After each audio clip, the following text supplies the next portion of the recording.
Astro syndicate ప్రేక్షకులకు నమస్కారం.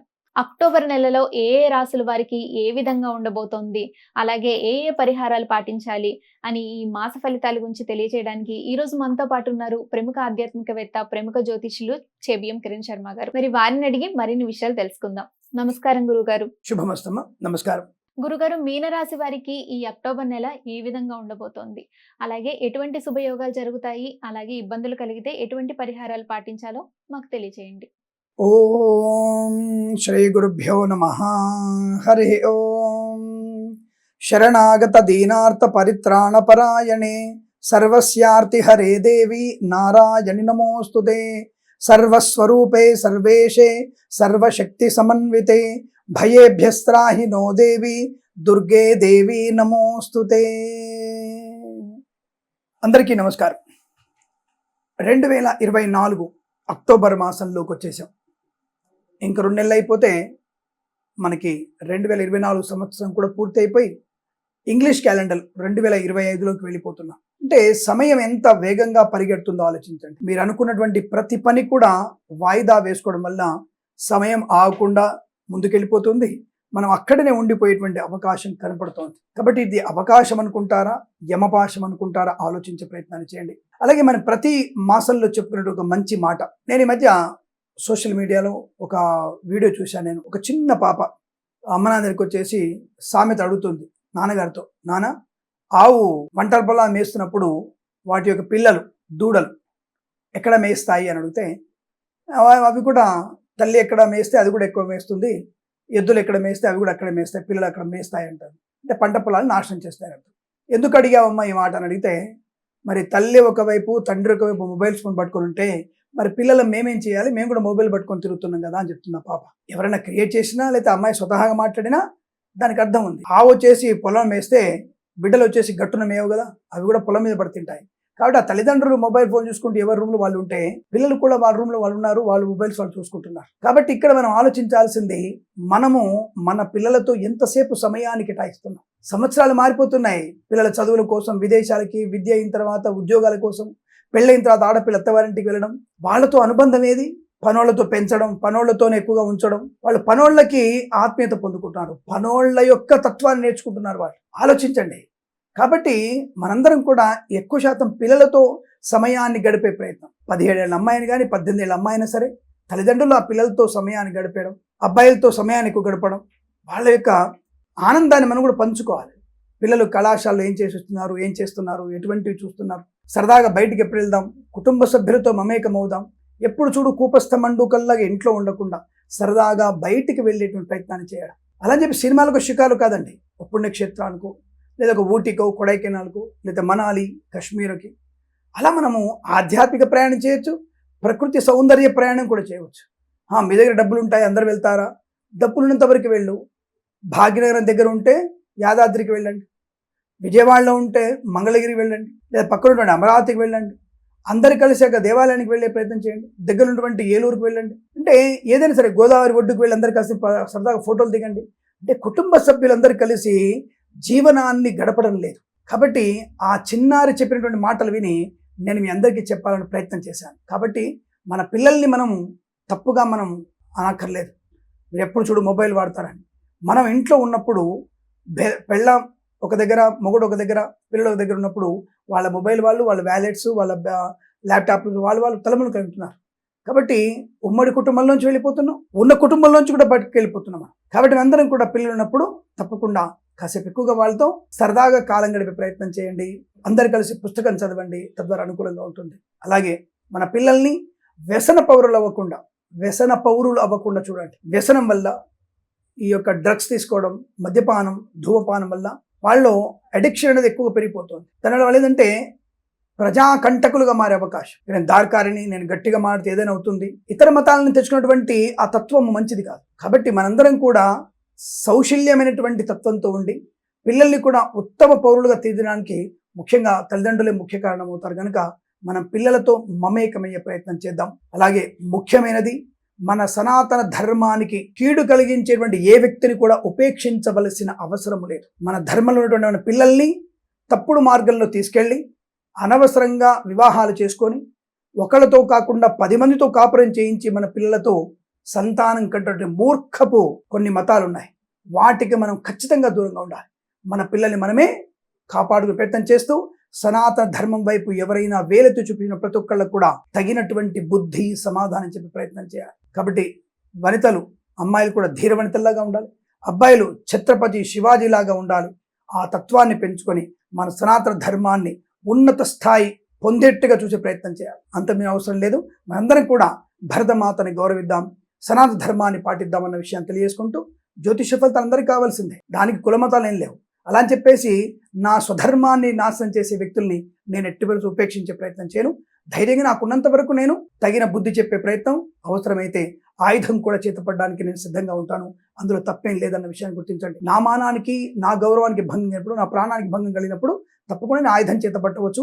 అది రాజ్యాంగం కల్పించిన హక్కుగా భావిస్తూ నా సనాతన ధర్మంలో మనందరం కూడా ఉన్నతమైనటువంటి భావాన్ని పెంపొందించుకోవాలని, లోక కళ్యాణం కోసం పాటుపడి ఈ సనాతన ధర్మాన్ని ఇంకా ఇంకా ఉత్తమమైనటువంటి పౌరులకి చేరవేర్చాలని, మన సనాతన ధర్మం గురించి 10 మందికి చెప్పాలని, ఉమ్మడి కుటుంబ వ్యవస్థలో విలువలు పెంచుకోవాలని మీ అందరినీ సగౌరవంగా హెచ్చరిస్తూ, తప్పకుండా మనందరం కూడా ఏకతాటిపై ఉందామని ప్రార్థిస్తూ, సర్వే జనా సుఖినో భవంతు.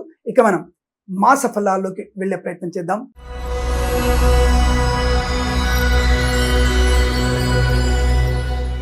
తప్పకుండా అమ్మా. ముందుగా ఎటువంటి శుభయోగాలు కలుగుతాయి ఈ మీనరాశి వారికి? అక్టోబర్ మాసంలో శుభయోగాలు ఏమిటి? గృహయోగం, రుణ విమోచనం, మాతృ సౌఖ్యం, తల్లిగారికి అనారోగ్యం ఉన్న విషయంలోంచి సంపూర్ణ ఆరోగ్యవంతులయ్యేటువంటి వార్త వినడం శుభయోగం కదా. గృహయోగం 2 రకాలుగా ఉంది. ఒకటేమో మీరు స్వయంగా గృహాన్ని కొనుగోలు చేయడం, మరొకటి ఏదైనా కారణం చేత మీ ఆస్తులన్నీ కూడా కోర్టులో ఉన్నా, ఇతరుల చేతుల్లో కబ్జాల్లో ఉన్నా ఈ మాసంలో మీకు చేతికి అందే అవకాశం ఉంది. ఇది శుభయోగం. 8 సంవత్సరాల నుంచి పెళ్ళైనప్పటి నుంచి ఎదురు చూస్తున్నామండి, సంతానం అవ్వటం లేదు మాకు అన్న వ్యక్తులకి సంతాన వార్త శుభయోగం. ఇంకేం కావాలమ్మా? ఇన్ని శుభవార్తలు ఉన్నాయి, ఇన్ని అనేక రకాల శుభయోగాలు ఉన్నాయి. వస్తువాహన సౌలభ్యం కూడా బాగా ఉంటుంది. ఏదైనా ఇబ్బంది కలిగే అవకాశం, అంటే ఇబ్బందులు ఏమున్నాయని అడిగితే స్వయం కృతాపరాధం, పనికి మాలిన చెత్త వాళ్ళకి పూచికత్తుగా సంతకాలు చేయడం, అలాగే పనికి మాలిన అక్రమ సంబంధాలు, ముఖ్యంగా ఆడపిల్లలు, వీటికి ఎంత దూరంగా ఉండగలిగితే అంత శ్రేయస్కరం.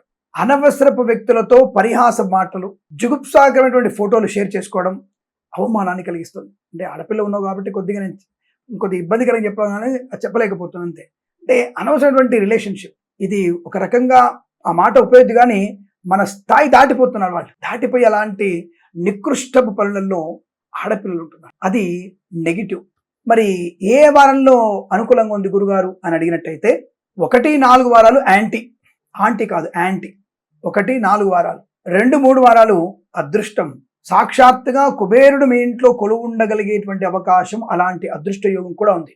ఏమో మీకు దుబాయ్ లాటరీ రావచ్చు, లండన్ లాటరీ రావచ్చు, మన భాగ్యలక్ష్మి లాటరీ రావచ్చు, కేరళ లాటరీ రావచ్చు, మణిపూర్ లాటరీ రావచ్చు, 10 కోట్లు రావచ్చు, 50 కోట్లు రావచ్చు. మీ యొక్క షేర్ మార్కెట్లో మీ కంపెనీ సంబంధించినటువంటి షేర్లు ఒకేసారిగా 100 కోట్లకి వెళ్ళవచ్చు. మేబీ ఏదైనా సరే ఆర్థికమైనటువంటి లాభాలు పొందుకోగలిగేటువంటి అవకాశం ఉన్నది. తప్పకుండా మీకు అటువంటి యోగం ఉంది. శుభకర ఆనందాది యోగాలు, అదృష్టము, సంఘంలో మంచి పేరు ప్రఖ్యాతులు పొందుకోవడం. 2-3 వారాలు నిజంగా చెప్తున్నాను కదా, రాజకీయ నాయకులకి ఏమో ముఖ్యమంత్రి పదవి కూడా వరించే అవకాశం ఉందండోయ్, అంతటి శుభయోగం కూడా కనబడుతోంది. కాబట్టి ఏదైనా సరే జరగవచ్చును. అనుకూలవంతమైనటువంటి శుభయోగాల పరంపర కొనసాగుతుంది. బంధుమిత్రులతో అనుకూలత, సత్సంతాన ప్రాప్తి, ప్రభుత్వ ప్రైవేట్ సంస్థల్లో ఉద్యోగ లాభాన్ని పొందుకోవడం, ఈవెంట్ మేనేజ్మెంట్ వారికి, బోర్బాల్తో వారికి, తోలు రెగ్జిన్ షూ పరిశ్రమలో లాభాలు పొందుకోవడం. అదే ఈవెంట్స్ వారికి 1-4 వారంలో స్వదేశంలో ఈవెంట్స్ పర్వాలేదు, కానీ విదేశాల్లో ఈవెంట్స్ అని చెప్పేసి మిమ్మల్ని మోసం చేసే వ్యక్తులు, వాళ్ళ మోసాలు ఎలా ఉన్నాయి? ఘోరమైన మోసాలు ఉన్నాయి. ఆ మధ్య మాకు తెలిసినటువంటి వ్యక్తుల యొక్క వీడియో కాల్లో ఉదయం 9 గంటల నుంచి సాయంకాలం 5 గంటల వరకు వీడియో కాల్లో ఉంచి, మరి ఎలా హైప్రిటైజ్ చేస్తున్నారో తెలియదు, వీడియో కాల్లో ఉంచి బ్యాంకుకి వెళ్ళి చెక్ విత్డ్రా చేసుకోవచ్చు, చెక్ అప్డేట్ చేసేంత స్థాయికి వచ్చేసి అంతసేపు వీడియో కాల్ మాట్లాడుతున్నారు. అటువంటి దౌర్భాగ్యం ఉన్నారు. కనీసం మనం వేరే వాళ్ళకి, అందుకే దయచేసి ఎవ్వరు కూడా, దయచేసి మీరు మగవాళ్ళు కానీ ఆడవాళ్ళు కానీ, దయచేసి వీడియో కాల్స్ తెలియని నెంబర్ వచ్చినప్పుడు మీరు ఎత్తకూడదు. ఫేక్ ఫోటో, మీ వారి ఫోటోనో, మీ ఆవిడ ఫోటోనో, మీ పిల్లల ఫోటోనో పెట్టి మీకు ఫేక్ వీడియో కాల్ చేసినా సరే మీరు ఎట్టి పరిస్థితుల్లో ఆ కాల్స్ ఎత్తకండి. ఆ కాల్స్ కట్ చేసి మీరు పర్సనల్గా వాళ్ళకి ఫోన్ చేసి తర్వాత మీరు చూసుకోండి. దయచేసి మీరు ఇటువంటి సైబర్ క్రైమ్కి మనమే జాగ్రత్తగా ఉండాల్సిందే. అటువంటి దౌర్భాగ్యపు నికృష్టపు వెధవనా కొడుకులందరూ కూడా మన సొమ్మును కాజేస్తున్నారు, మన కష్టాన్ని తినేస్తున్నారు. కాబట్టి ఓటీపీల ద్వారా పెద్దవాళ్ళు, రిటైర్ అయిన వాళ్ళు, పోలీస్ డిపార్ట్మెంట్, డాక్టర్లు, తెలివైన వాళ్ళు వీళ్ళందరూ మళ్ళా వీళ్ళు కూడా మోసపోతున్నారు. నాకు తెలిసి ఊళ్ళలో ఉండేటువంటి రైతన్నలు, ఆ రైతన్నుల భార్యలు ఎవరు కూడా ఇట్లా మోసపోతున్నారు తక్కువ. మా దేశం ఒక 10% ఉండొచ్చు మేబీ. కానీ సైబర్ క్రైమ్ లో లాయర్లు, వైద్యులు, డిఎస్పీలు, మాజీ డిఎస్పీలు, ఎస్పీలు, ఏఎస్ఐలు, తెలివైనటువంటి సాఫ్ట్వేర్ ఇంజనీర్లు, ఆ సాఫ్ట్వేర్ ఇంజనీర్ల భార్యలు, తెలివైన వాళ్ళు, వీళ్ళందరూ కూడా దాదాపుగా 80% వీళ్ళే మోసపోతున్నారు. నెలకి దాదాపుగా 16,000 1600 కోట్లు 16,000 కోట్లు అని తెలిచారు మొత్తం మీద. 16,000 కోట్లు అనుకుంటే నెలకే లేదా సంవత్సరం అనుకో, అంటే 16,000 కోట్లు అంటే ఏంటది? అంటే మన సొమ్ము ఎవరికి వెళ్తుంది? ఆ బీహార్ ఓడవడో, ఆ ఒరిస్సా ఓడవడో వాళ్ళు దొబ్బేస్తానని చెప్పేసి చెప్తున్నారు. కానీ అది బీహార్ మూటనా, ఇంకొక మరకల మూటనా అనేది ఇంకా మనకు తెలియదు మనకి. కాబట్టి ఈ సొమ్మంతా కూడా మరి పరాయి దేశంలో, శత్రు దేశాలకి, ముఖ్యంగా పాకిస్తాన్, బంగ్లాదేశ్, శ్రీలంక మరియు ఇతరత్ర దేశాలు, చైనా లాంటి వాడు కనుక చేస్తే ప్రమాదంలో పడే అవకాశం, అలాగే మన పిల్లల్ని కూడా ప్రమాదాలు నెట్టివేసే అవకాశం ఉంది. అంటే ఇప్పటికే పిల్లలు, మన యొక్క మరకల పిల్లలు అందరూ ఉంటారు కదా, రైళ్ల మీద గ్యాస్ సిలిండర్లు పెట్టడం, పట్టాలు తీసేసేయడం లాంటివన్నీ కూడా కొన్ని మరకల పిచ్చి వాళ్ళు చాలా మంది ఉన్నారు. అటువంటి విషయాల్లోనే ప్రమాదంలో పడుతున్నాం. ఇటువంటివి కూడా ధన నష్టం అంతా పొందుకుంటే దేశాన్ని నాశనం చేసుకునే అవకాశం. ఆ మధ్య నేను సెప్టెంబర్ లాస్ట్ మంత్ సెప్టెంబర్ 16-17 అనుకుంటున్నాను, TV9 లో ప్రసారం అయింది. అది కొన్ని ప్రాంతాల్లో కొంతమంది ప్రత్యేకమైనటువంటి మతం వాళ్ళు మాత్రమే ఎస్ఐలుగా, డిఎస్పీలుగా నమోదవుతున్నారట. దానివల్ల దేశానికి నష్టం అని చెప్పి స్పష్టంగా చెప్పబడింది. అది మరి వెస్ట్ బెంగాల్లో ఎక్కువ మంది ఉన్నారట అటువంటి వాళ్ళు. కేవలం ఒక మతం వాళ్ళే ఎస్ఐలుగా, డిఎస్పీలుగా, ఎస్పీలుగా ప్రమోట్ అవుతున్నారంటే దేశ రక్షణ భద్రంగా చూసుకోవాల్సిన బాధ్యత మనది. దేశ రక్షణ కోసము, మాన రక్షణ కోసము మనం ఆయుధం పట్టక తప్పదు. జాగ్రత్త మనం. కాబట్టి చాలా జాగ్రత్తగా ఉండాలి. ఈ విషయాన్ని ఆలోచించాలి. మరి ఆ ప్రభుత్వాలు, ఆయా ప్రభుత్వాల్లో ఎలా చేస్తున్నారో అర్థం కావట్లేదు మనకి. కాబట్టి అక్కడ మనం చాలా జాగ్రత్తగా ఉంటూ సనాతన ధర్మం కోసం మనం పాటుపడాల్సిన అవసరం ఉంది. ఇప్పుడు ఇది ప్రస్తాంశం కాకపోయినా జ్యోతిష్యంలో సనాతన ధర్మం చెప్పగలిగే అవకాశం ఉన్న విషయాన్ని మీకు చెప్పగలిగే విషయం, ఉన్న విషయాన్ని చెప్తున్నాను, మీకు నేను గుర్తు తెస్తున్నాను అంతే. కాబట్టి దయచేసి మీరందరూ కూడా మనం ఎలా ఉండాలి, దేశ రక్షణ ఎలా ఉండాలి, ఎవరు ఏమిటి, ఏ రాష్ట్రంలో ఏం జరుగుతుంది తెలుసుకునే ప్రయత్నం, ఎవరిని మనం నాయకులు ఎన్నుకోవాలి అన్న విషయంలో మీరు బలంగా నిర్ణయం తీసుకుంటారన్న భావనతో తప్ప నేనేమి మీరు పలాని వాళ్ళ కోసం చెప్తున్నది కాదు. ఈ విషయాన్ని గుర్తుపెట్టుకోండి. సరే, ప్రస్తుతాంశంలో 1-4 వారాలు ఈ మీన రాశి వారికి బాగులేదు. ఆరోగ్య భంగము, విద్యా నష్టము, ఉద్యోగ నష్టము, వ్యవహార నష్టం, లేనిపోని అనవసరపు వివాదాలు, చికాకులు, తొందరపాటు నిర్ణయాలు తీసుకోవడం, అనవసరమైన మూఢభక్తి వల్ల దొంగ జ్యోతిష్కులను నమ్మడం, దొంగ బాబాలు నమ్మడం, అది కూడా నష్టాన్ని కలిగిస్తుంది. మళ్ళీ ఒక విశేషం ఏంటంటే, ఇవన్నీ ఎందుకు చెప్తున్నాను మీకంటే తెలుసుకొని ఆయా వ్యక్తులు దూరంగా ఉంటాడు. అమ్మది ఒక దౌర్భాగ్యుడు, దరిద్రపు వెధవ ఒకడేవాడో శివలింగం మీద కాలు పెట్టి వాళ్ళ భక్తులతో కాళ్ళు గడిచుకుంటాడు. అది కూడా సోషల్ మీడియా బయటకు వచ్చింది.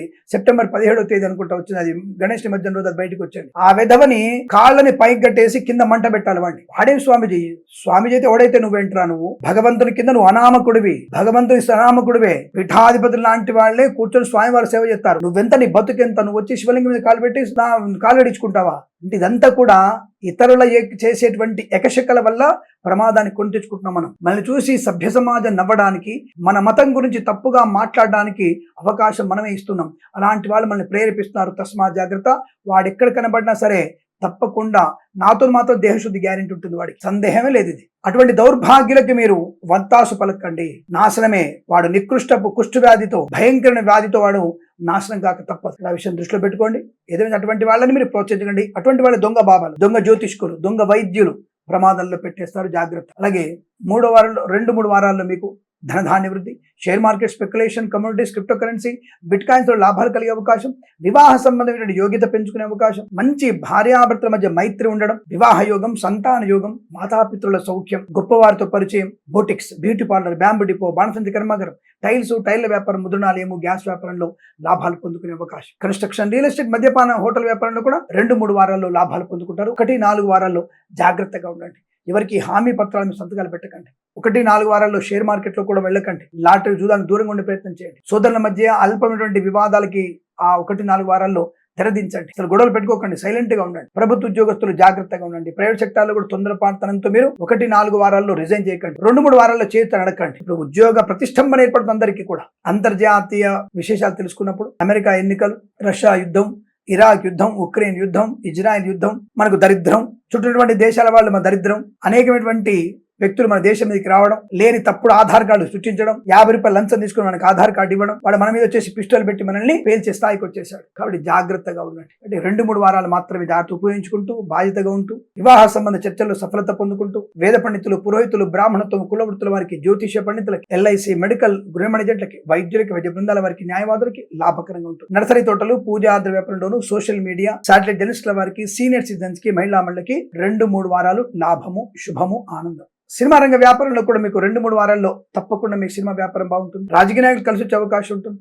కళాకారులు, క్రీడాకారులు కూడా అభివృద్ధి పొందుకునే అవకాశం, వస్తు వాహన సౌలభ్యాన్ని పొందుకునే అవకాశం. విదేశాలకు కూడా 2-3 వారాల్లో విద్య గురించి కానీ, ఉద్యోగ ప్రయత్నం కానీ, వ్యాపార ప్రయత్నం కానీ, విదేశాల్లో ఉన్నవారు 2-3 వారాల్లో ఉద్యోగ వ్యాపార ప్రయత్నం చేయండి, అనుకూలంగా ఉంటుంది. తప్పకుండా మీకు వృత్తి, ఉద్యోగ, గృహయోగాన్ని ఏర్పడే అవకాశం. డ్రైవర్లకి, పెయింటర్లకి, ఎలక్ట్రిక్ జాగ్రత్తగా ఉండండి. 1వ వారంలో డ్రైవర్లు అంటే నిద్ర మత్తులో కావచ్చు, మద్యపాన మత్తులో కావచ్చు, ప్రమాదంలో పడే అవకాశం. 4వ వారంలో ఇతరుల వల్ల ప్రమాదంలో పడే అవకాశం. కాబట్టి ఎంతున్నా వాడికి మనకి 100 మీటర్స్ డిస్టెన్స్ మెయింటైన్ చేయండి. డ్రైవర్లు జాగ్రత్త. అనవసరపు ఆడపిల్లల యొక్క పరిచయాలు పెంచుకునే ప్రయత్నం చేయకండి, మోసపోయే అవకాశాలు ఎక్కువగా ఉంటాయి. ప్రేమ కలాపాలు మీకు నష్టాన్ని, విద్యా నష్టాన్ని కలిగిస్తాయి. ఇతరుల మీద ఆధారపడి పరీక్షలు రాశారా, ఉన్న విద్య కూడా మీకు నష్టాన్ని కలిగించే అవకాశం. కానీ 2-3 వారాల్లో మీరు పోటీ పరీక్షలు కానీ, IELTS, GRE, TOEFL లాంటి పరీక్షల్లో కానీ మంచి విజయాన్ని సాధించవచ్చు. ఆత్మస్థైర్యం, కుటుంబ సౌఖ్యం, సంతాన యోగం, బంధుమిత్రుల సమాగమం, ఆనందకరమైన సంపద, ధనధాన్య వృద్ధి, ఆటోమొబైల్, ఎలక్ట్రిక్ వ్యాపారంలోను, విద్యాలయ, వ్యాయామ, చిట్ ఫండ్, ఫైనాన్స్ వ్యాపారంలో కూడా మంచి లాభం. రైతన్నలకి పంట లాభం, పూలు, పళ్ళు, కూరగాయలు, మినపగుళ్ళు, చింతపండు, బెల్లం, మిర్చి, పత్తి పరిశ్రమలో లాభాలు పొందుకో. సూపర్ మార్కెట్, కిరాణా వ్యాపారంలో అభివృద్ధి, ఒక ఆనందకరమైన జీవితంగా చెప్పవచ్చు. 2-3 వారాల్లో 1-4 వారాల్లో జాగ్రత్తగా ఉంటూ భగవద్గీత పారాయణం చేస్తూ, అలాగే జన్మజాతకాన్ని ఒకసారి చెక్ చేయించుకునే ప్రయత్నం చేయండి. అలాగే మీరు రాహు అష్టోత్తరాన్ని, గురుగ్రహ అష్టోత్తరాన్ని, శుక్రగ్రహ అష్టోత్తరాన్ని తప్పకుండా చదువుకోండి. 1-4 వారాల్లో శుభకరంగా ఉంటుంది, ఆనందప్రదంగా ఉంటుంది. తెలియజేసుకుంటూ ప్రతి మాసం కూడా ఈ మాసంతో పాటు అనుకూలవంతమైన ఆనంద యోగాలు పొందాలని కోరుకుంటూ సర్వేజన సుఖినో భవంతు. ప్రేమతో మీ కిరణ్ శర్మ. స్వస్తి ప్రజాభ్య పరిపాలయంతాం న్యాయేన మార్గేణ మహిం మహేషాః. గోబ్రాహ్మణేభ్య శుభమస్తు నిత్యం. లోకా సమస్త సుఖినో భవంతు. దయచేసి మన ఛానల్ని సబ్స్క్రైబ్ చేయండి, 10 మంది చేసి సబ్స్క్రైబ్ చేయించండి. ఇంకా అనేకమైనటువంటి శుభమైన జ్యోతిష, ధార్మికమైన అంశాల గురించి మనల్ని మాత్రమే మీరు ఫాలో అవ్వాలని కోరుకుంటూ నమస్కారంతో ప్రేమతో మీ కిరణ్ శర్మ. ఇవ్వండి అక్టోబర్ మాస ఫలితాలు. విన్నారు కదా గురుగారు చెప్పిన పరిహారాలన్నీ. మరి అవన్నీ పాటించి మీ అందరికీ శుభం జరగాలని కోరుకుంటూ మరో కార్యక్రమంలో మళ్ళీ కలుసుకుందాం. అంతవరకు సెలవు. నమస్కారం.